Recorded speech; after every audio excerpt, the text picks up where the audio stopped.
Mientras la mayoría de nosotros nos preocupamos por la economía del día a día, en el Salón Boyacá del Congreso de Colombia se acaba de encender una alarmante alerta geopolítica. Expertos del continente se reunieron en Bogotá con una advertencia clara.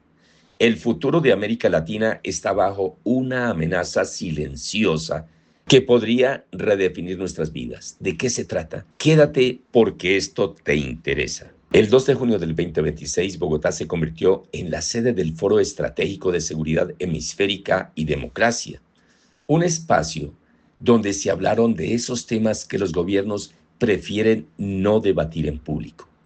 El experto en ciberseguridad, el doctor Luis Noguerol, puso el dedo en la llaga al hablar de la injerencia de regímenes autoritarios, enfocándose directamente en la influencia de China en nuestra región.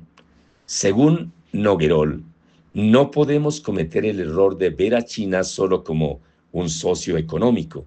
Hay implicaciones políticas y tecnológicas muy peligrosas. Las palabras exactas de Noguerol fueron una advertencia para todos los gobiernos latinos.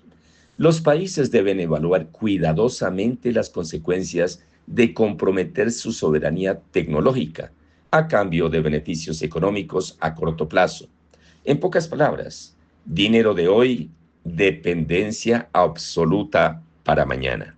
Pero el gigante asiático no está solo. La senadora colombiana Paola Holguín también alertó sobre la creciente presencia de otros actores autoritarios de fuera de la región.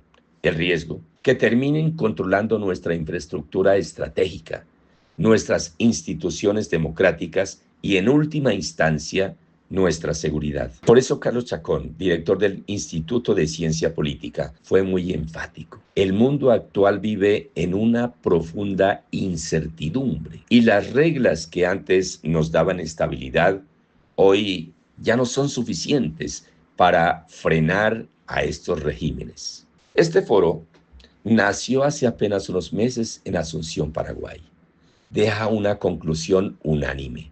La seguridad de nuestro continente requiere que América del Norte y América Latina dejen de mirarse con desconfianza y construyan una visión compartida basada en libertad y soberanía. La pregunta que nos queda es, ¿reaccionarán a tiempo nuestros líderes antes de comprometer el futuro de la región? Escuchemos de primera mano la voz de los protagonistas de este importante foro. De que a través del esfuerzo de la registraduría, el MINTIC y Colser, las elecciones desde el punto de vista electrónico en Colombia estén ocurriendo de manera segura. Siempre hay incidentes, son esperados, también se calculan desde el punto de vista de ingeniería, pero el mayor temor que yo tengo o tendría como persona que vota no es el posible fraude en los sistemas electorales, porque puede ocurrir siempre, ¿no? De hecho, los sistemas electorales los manipulamos nosotros. Cuando digo nosotros me refiero a los humanos, y ahí hay un problema, hay una falencia diferente, ¿no? Pero bueno, yo creo que son bastante seguros, tengo la confianza y en eso confío, y lo digo honestamente, si te das cuenta siempre digo lo que pienso muy claro, ¿no? Pero estoy seguro que el MINTIC, la registraduría y el Colser están haciendo un gran esfuerzo para que el proceso fluya de manera esperada, que el fraude sea mínimo, así que yo confío en eso. Si la pregunta es, o si no contesté algo a la pregunta, la voy a completar de esta manera. ¿Hay sistemas 100% seguros? No, no existen. Así que pueden tener caídas electrónicas en los enlaces de comunicación, eso va a ocurrir y puede afectar el resultado de las elecciones, quizás de manera ínfima, pero pueden haber pequeñas afectaciones de las que yo estoy seguro que la registraduría y el MINTIC han tomado las medidas necesarias para que si falla un canal se levanta la conexión por otra y los votos lleguen a donde deben llegar a los centros de recepción. Hoy en el foro hablamos de un tema muy importante que fue el informe que se conoció hace poco de cómo Russia Today, el canal oficial ruso, formó 1.000 personas entre periodistas, influenciadores de países de América Latina, entre ellos Colombia, para la narrativa y la penetración en la región. Recordemos que ellos además tienen 200 influenciadores hispanoparlantes, porque la estrategia más importante de Rusia en América Latina tiene que ver con la manipulación del relato, información y desinformación, y por eso también hablamos de cómo en Colombia canales oficiales, canales públicos retransmiten programa de Russia Today, algo que en muchos países está ya prohibido. ¿Cómo es la realidad de Colombia en la seguridad y ciberseguridad?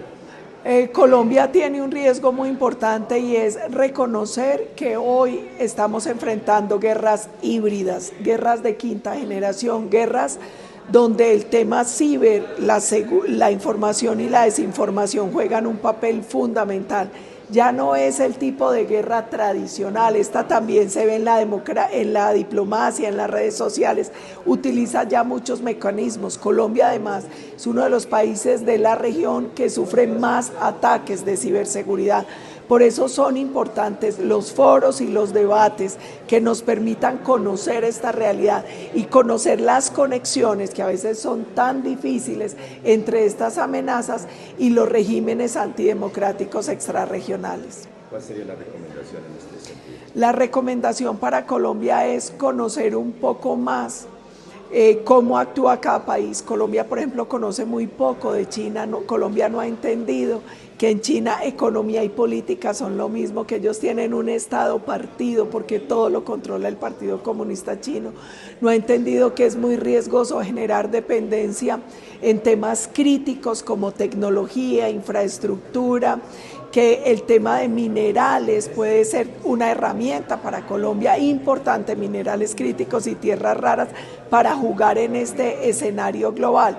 Entonces, lo más importante es tener más y mejor información, hacer más análisis y que entendamos que nos tenemos que abrir para comerciar con el mundo, pero también tenemos que tener claros cuáles son los riesgos con cada uno de los países con los que... Bueno, la importancia de entender los riesgos que hoy genera la penetración e injerencia de regímenes autoritarios extrarregionales, como es el caso de China, Rusia e Irán. En el caso de la presentación que tuve la oportunidad de hacer fue presentar por qué Colombia debe mejorar sus marcos normativos a la hora de relacionarse con China. Si bien China es un socio importante, existe una serie de riesgos a causa de la forma en que China concibe el mundo, de su propia legislación, de la forma en que las empresas chinas le rinden un control al Estado chino, de los riesgos que hemos visto en otros países, la trampa de deuda, los capitales corrosivos, la captura de élites, la pérdida de independencia. Y por qué Colombia, si quiere mantener esas relaciones con ese país, debe contar con marcos normativos, por ejemplo, para hacer screen en temas de inversiones, para saber efectivamente de dónde vienen las inversiones, cuáles son los compromisos. Porque lo que hemos visto en África y en otros países de América Latina es que son acuerdos opacos, poco transparentes y que terminan en obras mal construidas, problemas de corrupción, trampas de deuda, y lo que queremos es evitarle eso a Colombia. En Ecuador, por ejemplo, la trampa de deuda, todo lo que le debe el gobierno ecuatoriano a China, producto de los acuerdos que hizo Rafael Correa en su gobierno y otros gobiernos con el gobierno chino, y que hoy eso tiene unos efectos muy importantes en la deuda que tiene Ecuador con China, habiéndole dado unas concesiones especiales sobre sectores estratégicos.